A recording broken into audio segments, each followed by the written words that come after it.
Pinocchio की कहानी। लंबी स्क्रिप्ट। बहुत समय पहले की बात है। एक छोटे से शहर में एक बुजुर्ग बढ़ी रहता था, जिसका नाम था गेपेटो। गेपेटो अकेला था, लेकिन उसका दिल बहुत बड़ा था। उसका सपना था कि उसका भी एक बेटा हो, जिससे वो प्यार कर सके। एक दिन उसने लकड़ी से एक सुंदर सी कठपुतली बनाई, जिसकी आंखें चमकती थीं और चेहरा मासूम था। गेपेटो ने उसे प्यार से नाम दिया, पिनोकियो। उस रात गेपेटो ने आसमान की ओर देखा और एक चमकते तारे से दुआ की, हे सितारे, मेरी इस कठपुतली को जान दे दो, ताकि मैं उसे बेटे की तरह पाल सकूं। आधी रात को एक जादुई परी आई और उसने अपनी छड़ी से पिनोकियो को छुआ। पिनोकियो में जान आ गई। वो अब चल सकता था, बोल सकता था, हंस सकता था।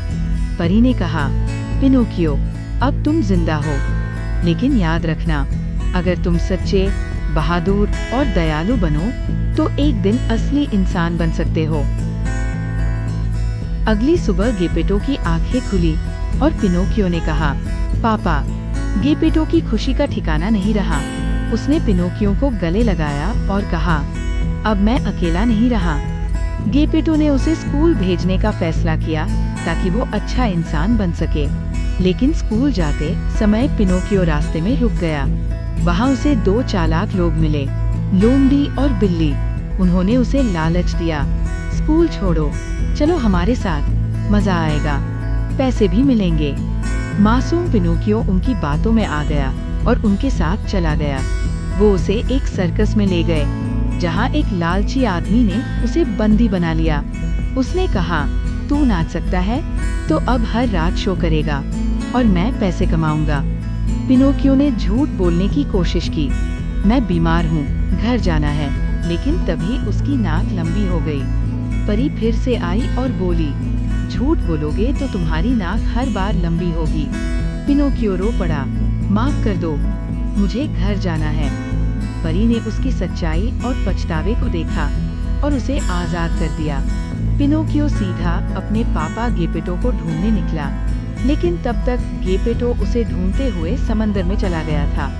पिनोकियो समंदर में कूद गया और ढूंढते ढूंढते एक विशालकाय व्हेल के पेट में जा पहुंचा। वहां अंदर गेपेटो मिला। दोनों बहुत खुश हुए।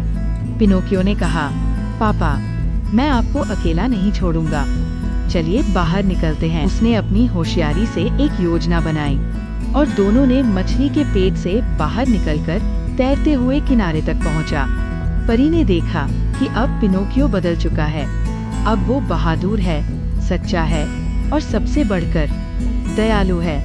परी ने कहा, अब तुम एक सच्चे इंसानी बच्चे बन चुके हो। और एक चमक के साथ लकड़ी की कठपुतली एक असली लड़का बन गई। गेपेटो ने उसे गले से लगा लिया। अब मेरा सपना पूरा हुआ। और इस तरह पिनोकियो ने अपने दिल, हिम्मत और सच्चाई से वो हासिल किया जो किसी जादू से भी बड़ा था, इंसानियत।